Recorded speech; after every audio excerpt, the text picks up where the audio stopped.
Halo semuanya, selamat datang di channel saya, Rani Fatmala. Hari ini saya ingin membahas masalah kesehatan juga yang berada di sekitar perut ya. Pertama yang akan saya bahas yaitu masalah kondisi yang ada di hati. Yang paling sering itu adalah suatu kejadian batuk empedu. Nah, di hati ini sendiri sebenarnya hati ini mempunyai peran penting untuk mencerna kolesterol ya. Dengan bantuan dari empedu.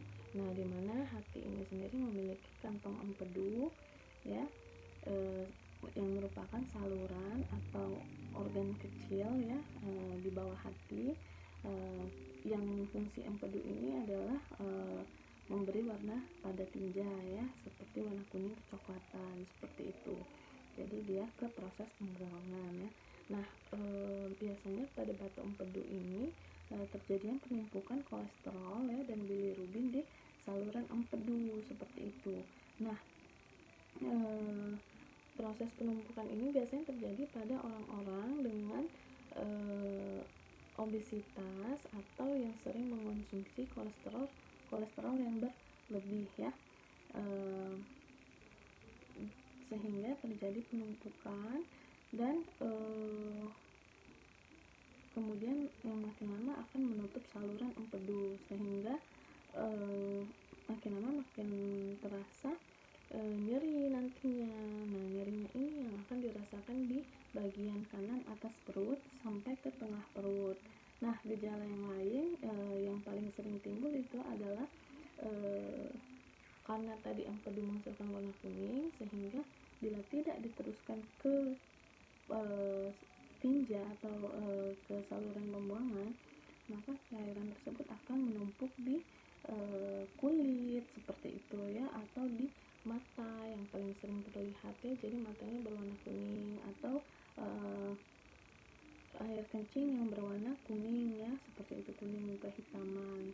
Nah, apabila kalian mengalami gejala seperti ini ya, nyeri perut kanan bagian atas ya, kemudian juga sudah mengalami kuning, jadi warna putihnya ini akan berwarna kuning seperti itu, segera ke rumah sakit, karena pada kondisi seperti ini biasanya akan dilakukan operasi seperti itu ya, atau bisa dengan pemecahan batu empedunya yang lain dengan terapi laser ya.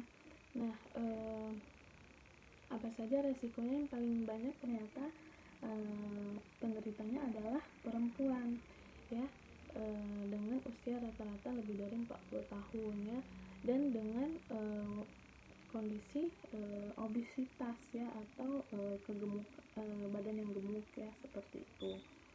Nah, berikut ini saya juga ingin membahas mengenai masalah kesehatan seputar perut ya. Seringkali kita buang gas ya, atau kentut ya. Nah, bagaimana kentut ini bila kentutnya berbau ya, apalagi berbaunya menyengat dan busuk ya. Nah, normalnya tubuh ini sendiri mencerna gas ya sekitar 0,5 sampai 1,5 liter dalam satu hari ya, yang kemudian akan diserap sebagian atau dibuang menjadi kentut dan sendawa. Nah, pada kejadian kentut yang sangat bau ya, apabila ditandai dengan gejala lain seperti tidak bisa BAB atau mengalami konstipasi ya, kemudian nyeri perut ya, mual, muntah, maka harus segera diperiksakan ke dokter, karena hal ini bisa terjadi suatu keadaan kondisi kesehatan yang tertentu ya, seperti misalnya adanya suatu gangguan proses penyerapan karbohidrat atau malabsorpsi karbohidrat ya. Juga bisa adanya suatu keganasan atau kanker usus ya. Nah, yang perlu kita waspadai adalah kentut ini normal ya bila berbau busuknya tidak disertai dengan gejala-gejala konstipasi atau nyeri perut dan lainnya ya. Dan uh, pada kondisi tertentu, kondisi baut busuk ini bisa disebabkan juga adanya penumpukan bakteri di dalam tinja, ya, adanya bakteri di dalam tinja. Nah, bila hal ini terus berlanjut, maka bisa menyebabkan suatu infeksi seperti itu, ya.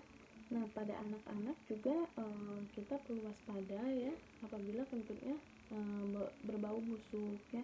Tetapi sebenarnya kentut berbau busuk ini pada anak-anak juga bisa dikatakan normal, ya. Karena pada anak yang mengonsumsi susu formula biasanya akan lebih berbau busuk dibandingkan dengan anak yang mengonsumsi ASI. Dan biasanya anak-anak yang mengalami kentut berbau busuk ini rata-rata usia 6 bulan ke atas, dimana sudah mengonsumsi makanan padat, apalagi mengonsumsi adanya protein, ya. Nah, pada bayi yang masih baru lahir atau yang masih usianya 1 bulan sampai 3 bulan, ini biasanya rentan sekali mengalami kolik, ya, nyeri perut, ya.